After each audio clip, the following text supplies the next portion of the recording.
WhatsApp everybody, मेरा नाम है रोहित कुमार खन्ना। मैं pharmacy and medical related video बनाता हूं एंड आज की इस वीडियो में हम आईवी फ्लूइड इंजेक्शंस के बारे में बात करेंगे।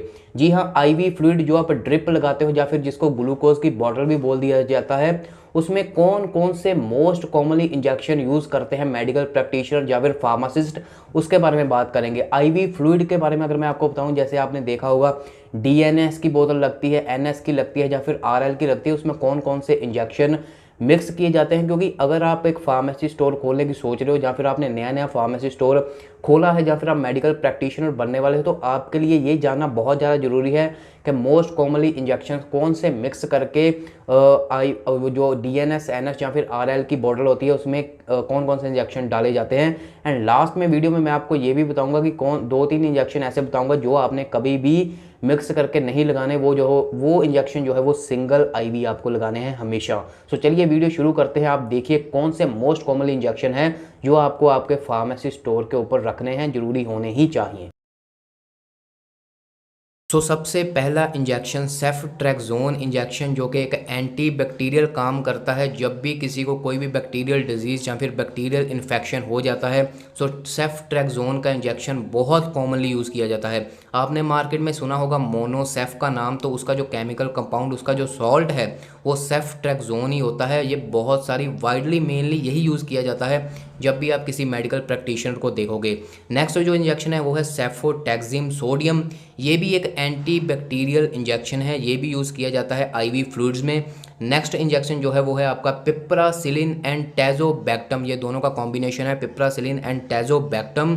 ये बहुत ही पावरफुल एंटी बैक्टीरियल है। एंड इन तीनों में जो मैंने आपको तीनों बताए अभी anti bacterial, ceftriaxone, cefotaxime and piperacillin and tazobactam, इन तीनों में से आप कोई भी एक एंटीबायोटिक जो है वो एंटी बैक्टीरियल आप यूज़ कर सकते हो। ऐसा नहीं कि आप तीनों ही आईवी फ्लूइड में डाल दो, कोई भी एक यूज़ कर सकते हो। इसके अलावा एक और एंटी बैक्टीरियल बहुत ज़्यादा यूज़ किया जाता है, वो है अमिकासिन। अमिकासिन भी बहुत ज़्यादा यूज़ किया जाता है। मतलब जब स्टार्टिंग में केस होता है, मतलब अभी ज़्यादा केस जो है वो डेंजर में नहीं गया, तो अमिकासिन से जो है वो ट्रीटमेंट किया जाता है। लेकिन अगर लंबा टाइम हो चुका है किसी भी बैक्टीरियल इन्फेक्शन को, तो सेफ्ट्रेक्सोन या फिर पिप्रासिलिन एंड टैजोबैक्टम का यूज़ किया जाता है। जो नेक्स्ट इंजेक्शन है वो है डेक्सामीथाजोन। आपने ये भी डेक्सा आपने सुना होगा मेडिकल प्रैक्टिशनर, या फिर आप कभी भी खुद भी मेडिसिन लेने गए होगे तो आपने वहाँ पे डेक्सा का नाम जरूर सुना होगा। डेक्सामीथाजोन बहुत ही कॉमनली जो है वो यूज़ किया जाता है। ये anti inflammatory and anti histaminic जो है वो काम करता है। नेक्स्ट जो आपका इंजेक्शन है वो है हाइड्रोकॉर्टिसोन, जो कि कॉर्टिकोस्टीरॉइड होता है। इसका भी काम anti inflammatory and anti histaminic होता है। जब भी किसी को कोई भी मेडिसिन रिएक्शन कर जाती है, या फिर जिसको एनाफाइलेटिक रिएक्शन बोलते हैं, जब भी वो कर जाती है, तो हाइड्रोकोर्टिसोन या फिर डेक्सामीथाजोन दोनों में से एक यूज़ किया जाता है। या फिर डेक्सामीथाजोन के साथ जो है वो एविल का इंजेक्शन यूज़ किया जाता है। मैंने एक वीडियो बनाई थी लास्ट में ड्रग रिएक्शन के ऊपर, उसमें भी मैंने ये बात बताई थी। नेक्स्ट जो हमारा इंजेक्शन है वो है हीमोक्वेगुलेज। आपने मार्केट में सुना होगा बोट्रोपोज का इंजेक्शन। बोट्रोपोज का जो केमिकल कंपाउंड होता है या फिर उसका सोल्ट होता है वो होता है हीमोक्वेगुलेज। हीमोक्वेगुलेज इंजेक्शन भी इसको बोलते हैं। ये ब्लीडिंग स्टॉप करने के लिए मेनली यूज़ किया जाता है। नेक्स्ट जो हमारा इंजेक्शन है वो है एटमसाइलेट। एटमसाइलेट इंजेक्शन भी बहुत कॉमनली यूज़ किया जाता है एंड ये भी जो है वो ब्लीडिंग स्टॉप करने के लिए यूज़ किया जाता है। नेक्स्ट जो आपका इंजेक्शन है वो है ट्रेनएक्समिक एसिड। ये भी ब्लीडिंग कंट्रोल करने के लिए यूज़ किया जाता है। आप इन तीनों में से हीमोक्वेगुलेज, ट्रेनएक्समिक एसिड या फिर एटमसाइलेट, इन तीनों में से कोई भी एक इंजेक्शन जो है वो यूज़ कर सकते हो ब्लीडिंग को कंट्रोल करने के लिए, अगर किसी केस में जो है वो ब्लीडिंग बहुत ज़्यादा हो रही है। नेक्स्ट जो इंजेक्शन है वो है रेनिटिडीन का इंजेक्शन एंड ये इंजेक्शन एंटा एसिड के तौर पे काम करता है। रेनिटिडीन का इंजेक्शन ये भी आप आईवी फ्लूइड में यूज़ कर सकते हो। नेक्स्ट इंजेक्शन जो है वो है आपका ला6 का इंजेक्शन, जिसका सॉल्ट होता है फ्रोसेमाइड इंजेक्शन। आपने सुना होगा ला6 की एक टैबलेट भी आती है। अगर किसी को जो है वो यूरिन बहुत कम आ रहा है, किसी को किडनी प्रॉब्लम है, उसकी वजह से यूरिन नहीं आ रहा, तो ला6 की टैबलेट दी जाती है। उसका जो सॉल्ट होता है इंजेक्शन की फॉर्म में भी आता है, वो उसका सॉल्ट होता है फ्रोसेमाइड सॉल्ट होता है। वो भी जो है वो ऐड किया जा सकता है आईवी फ्लूइड में। ये एक डायूरेटिक के तरह काम करता है। नेक्स्ट जो आपका इंजेक्शन है वो है डेरिफाइलिन का इंजेक्शन। ये ब्रोंकाइटिस एंड अस्थमा के केसेस में ये इंजेक्शन बहुत कॉमनली यूज़ किया जाता है। कोई भी अस्थमा का पेशेंट आ जाए तो उसको सांस लेने में प्रॉब्लम हो या फिर उसके गले में कोई भी प्रॉब्लम हो तो डेरिफाइलिन का इंजेक्शन बहुत कॉमनली यूज़ किया जाता है।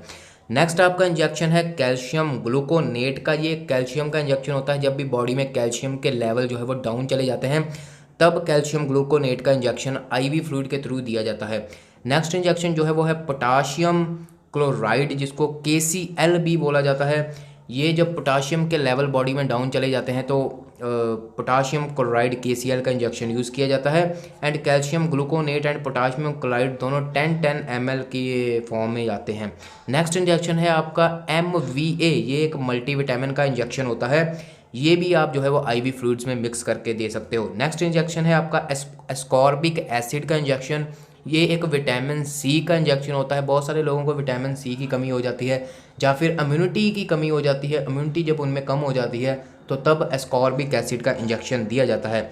नेक्स्ट इंजेक्शन है ट्रेमाडोल का इंजेक्शन। सो ट्रेमाडोल आप सभी को पता है बहुत ही फेमस, ये अब्यूज़ भी बहुत ज़्यादा लोग करते हैं। ये एक पेन किलर होता है। ये 2 ml की वायल में आता है एंड ये IV IM या फिर आप आईवी फ्लूइड्स में तीनों फॉर्म में जो है वो दे सकते हो।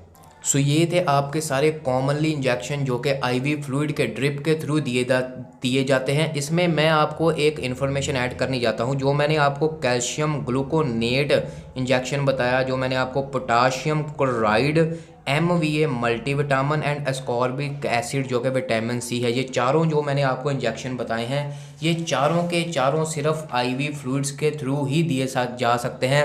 आप इनको डायरेक्टली आईवी या फिर IM जो है वो नहीं दे सकते। ये बहुत सारे साइड इफ़ेक्ट या फिर एलर्जी करने के इनके बहुत ज़्यादा चांसेस होते हैं। तो इसलिए हमेशा कोशिश करें कि इनको जो है वो सिर्फ फ्लूइड्स के थ्रू, ड्रिप के थ्रू, ग्लूकोज DNS NH या फिर RL के थ्रू ही दें। इनके अलावा एक और ड्रग रह गया था, एक और इंजेक्शन रह गया था मीटोक्लोप्रामाइड।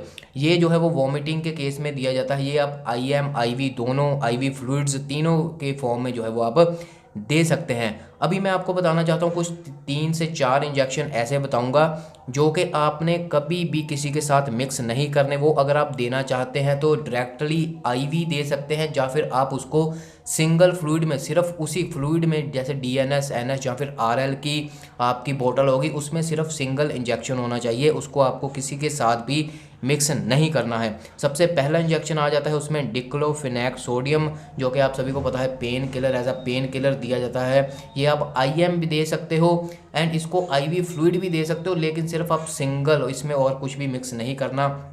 नेक्स्ट इंजेक्शन आपका आ जाता है फेनिटोइन सोडियम का इंजेक्शन। ये आप IM भी दे सकते हो, IV दे सकते हो, IV फ्लूइड भी दे सकते हो, लेकिन सिंगल देना है आपको, इसको भी मिक्स नहीं करना। नेक्स्ट इंजेक्शन आपका आ जाता है पेंटोप्राजोल, जो कि आपका जो फेनिटोइन था, फेनिटोइन मैंने आपको बताया नहीं, ये जब किसी को दौरे पड़ते हैं तो दौरे के केस में फेनिटोइन का इंजेक्शन यूज़ किया जाता है। एंड जो पेंटाप्राजोल का इंजेक्शन है वो गैस्ट्राइटिस की, जब गैस्ट्राइटिस की प्रॉब्लम होती है किसी को तो तब पेंटोप्राजोल का इंजेक्शन दिया जाता है। एंड ये भी मेनली बहुत कम केसेस में और किसी ड्रग के साथ मिक्स किया जाता है। एंड एक इंजेक्शन पीछे और रह गया था जो कि बहुत कॉमनली यूज़ होता है, वो होता है ऑडी का ऑन्डेंसेट्रोन, जो कि वॉमिटिंग के केस में बहुत ज़्यादा कॉमनली यूज़ किया जाता है। सो यही थे आपके कॉमनली यूज़ किए जाने वाले सारे के सारे इंजेक्शन। अगर कोई भी डाउट हो, अगर कोई भी और इन्फॉर्मेशन इसमें ऐड करना चाहते हो तो आप नीचे कमेंट में मेरे को ज़रूर बताइएगा। किस चीज़ के ऊपर आपको वीडियो चाहिए उसके बारे में भी कमेंट में ज़रूर बताइएगा, मैं वीडियो बना दूंगा। Thank you so much. Channel को सब्सक्राइब कीजिए, वीडियो को लाइक कीजिए। Thank you so much.